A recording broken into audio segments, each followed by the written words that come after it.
Look, I get it. Flashcards seem retro, ancient. It's like you're studying for a pop quiz back in 1987.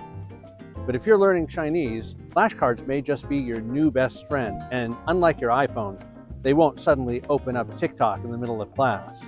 Paper flashcards go anywhere. No batteries needed, no apps needed, and you don't look like you're frantically scrolling through Instagram. You look scholarly. People think, well, this guy's either studying for his medical school applications or he's perhaps studying Chinese. But either way, respect. When you write your flashcards, you're not just making study materials, you're engaging with the characters.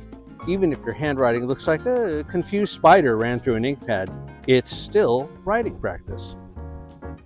There's nothing quite like seeing a mountain of flashcards. It's like a physical trophy of your hard work.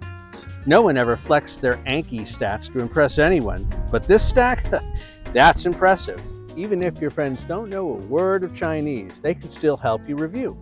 They simply read the English side, you respond with the Chinese, they pretend to understand it. It all works out great. It's teamwork, kind of.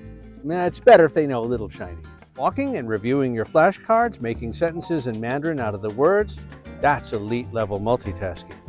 Sure, many people will simply think you're losing it, but joke's on them, you're making sentences about dumplings and weather patterns in Mandarin. Here's some quick tips to make it even better. Use small cards, maybe 2 inches by 1 inch. Small cards, big brains. Get a pen that sparks joy and writes easily. Writing that way will make you engage more with the characters. Don't forget your tones. Remember, 我在哪儿 and 我在那儿 are totally different.